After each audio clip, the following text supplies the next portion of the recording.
Israel अब दो तरफ से घिर गया है। ईरान के साथ अब तुर्की भी इजराइल के खिलाफ मोर्चा खोलने वाला है। ये बात खुद नेतन्याहू ने कही है। तुर्की ने भी कहा है कि इजराइल नए दुश्मन ढूंढ रहा है। ईरान ने वहीं दूसरी तरफ इजराइल पर जबरदस्त हमला करने की बात कर दी है। सबसे पहले आप इस खबर को देखिए। करंट रिपोर्ट के हवाले से जो प्रधानमंत्री हैं इजराइल के, उन्होंने एक बयान दिया है।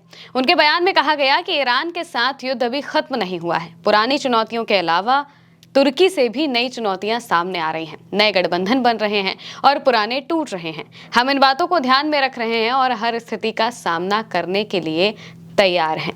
यहाँ पर नेतन्याहू ये कहना चाह रहे हैं कि ईरान के साथ जंग खत्म नहीं हुई है, यानी कि ईरान पर हमला करने की तैयारी वो कर रहे हैं। ईरान के साथ भी जंग शुरू करने की तैयारी कर रहे हैं। वहीं दूसरी तरफ तुर्की से भी उन्हें नए चैलेंजेस मिल रहे हैं, जिस वजह से ईरान और तुर्की इन दोनों से ही नेतन्याहू को लड़ना पड़ सकता है। यहाँ पर ये बात खुद वो कहते हैं। अब क्रैडल के हवाले से एक बड़ी खबर सामने आती है, जिससे पता चल रहा है कि कैसे जो इजराइल है वो जानबूझकर ये सब कुछ कर रहा है ताकि किसी भी तरीके से जो दूसरे देश हैं उनसे जंग छेड़कर वो अपनी राजनीतिक रोटियां सेक सके। नेतन्याहू ये सब कर रहे हैं। क्रैडल के हवाले से एक खबर है। खबर में लिखा गया है, ईरान पर हमले के लिए इजराइल वाशिंगटन पर हरी झंडी देने का दबाव बना रहा है और दावा कर रहा है कि तेहरान ट्रंप की हत्या की साजिश रच रहा है। यहाँ पर जो इजराइल है वो ईरान और अमेरिका के बीच में कूदने की कोशिश कर रहा है और चाहता है कि अगर वाशिंगटन यानी कि जो अमेरिका है वो इजराइल से कह दे कि ठीक है तुम ईरान पर हमला कर सकते हो, जाओ जाके करो।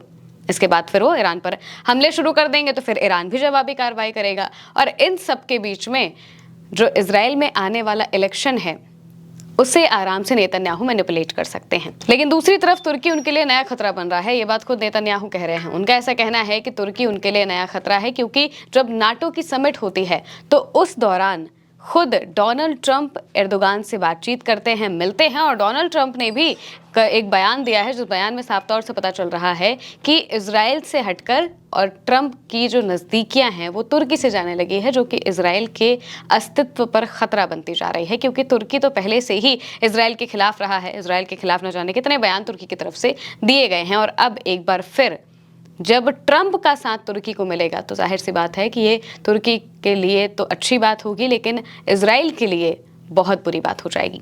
यहाँ पर तुर्की के जो विदेश मंत्री हैं हकान फिदान, वो बयान देते हैं। बयान में वो ये बताते हैं कि कैसे तुर्की और इजराइल के बीच कोई खुली लड़ाई होने की कोई वजह नहीं है कि जो तुर्की है वो इजराइल से सामने से जाकर सीधे से जाकर लड़े, लेकिन इजराइल ऐसा चाहता है। इजराइल में अभी भी बहुत अच्छे लोग हैं, समझदार लोग हैं, ये बात वो कह रहे हैं। लेकिन वो ये भी बताते हैं कि हर कोई नेतन्याहू जैसा नहीं है। नेतन्याहू और कुछ लोगों को जैसे जैसे चुनाव पास आते हैं एक दुश्मन की जरूरत पड़ जाती है।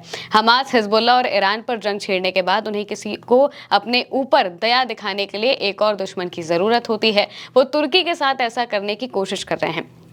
यानी कि यहाँ पर अब तुर्की भी समझ चुका है कि इजराइल करना क्या चाहता है। इजराइल चाहता है कि कोई नया दुश्मन उसे मिल जाए। जो पुराने दुश्मन हैं उनसे तो वो लड़ ही रहा है, जैसे कि लेबनान पर हमले कर रहा है। इसके अलावा सीरिया से भी वो लड़ रहा है। वहीं दूसरी तरफ गाजा में हमने देखा कि कैसे वो हर रोज वहां पर ज्यादतियां करता है वहां के लोगों पर। इसके साथ साथ में वो चाहता है ईरान से जंग शुरू हो जाए।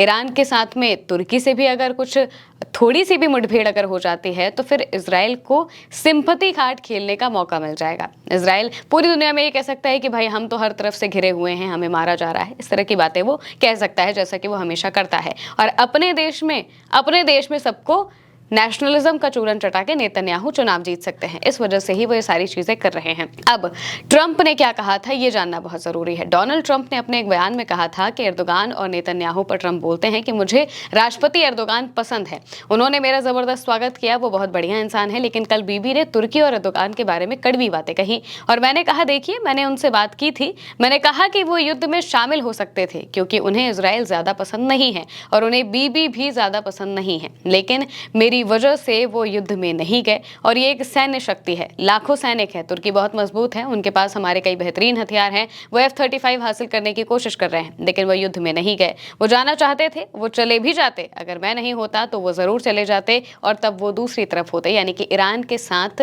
आकर तुर्की इजराइल के खिलाफ जंग छेड़ देता, उस पर हमला कर देता। ये बातें खुद डोनाल्ड ट्रंप कह रहे हैं कि मैंने उन्हें रोका कि वो इस जंग में अभी ना कूदें, क्योंकि तुर्की और अमेरिका के बीच में डील को लेकर बातचीत चल रही थी।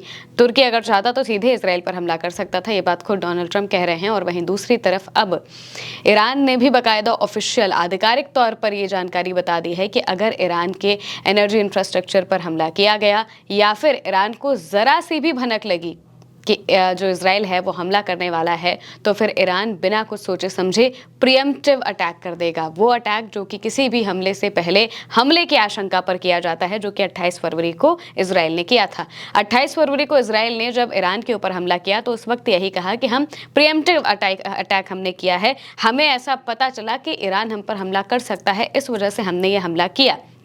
और अब ईरान वही चाल चलने वाला है। ईरान ने साफ कहा है कि हम भी इसी तरीके से हमला करेंगे। हमें कहीं से भी पता चला कि इजराइल हम पर हमला करने वाला है तो हम उसके हमले से पहले ही बड़ा और घातक हमला कर देंगे, जिसका मतलब यह है कि अब इजराइल के लिए मुसीबतों का पहाड़ टूटने वाला है, जो कि नेतन्याहू खुद चाहते हैं कि हो, क्योंकि उन्हें अपनी राजनीति देखनी है और वहाँ के लोग मरे या जिए उन्हें इस बात से कोई फर्क खास नहीं पड़ता है। लेकिन इन सब चीज़ों के बीच में जो ट्रंप हैं वो कोशिश कर रहे हैं कि किसी तरीके से ईरान के साथ उनकी बातचीत बन जाए, क्योंकि अगर फुल स्केल वॉर छिड़ गया, अगर ईरान अपने पर आ गया, क्योंकि ईरान अब अपनी स्ट्रैटेजीज बनाना शुरू कर चुका है, अगर ईरान अपने पर आ गया तो फिर उसे संभालना बहुत मुश्किल हो जाएगा। इस वजह से ट्रंप अभी इसराइल को रोके हुए हैं, वरना अब तक तो इसराइल कब का ईरान के ऊपर हमला कर चुका होता। फिलहाल के लिए मेरे अनिक महमद के साथ इस खबर में इतना ही। आप देखते रहिए उल्टा चश्मा यूसी।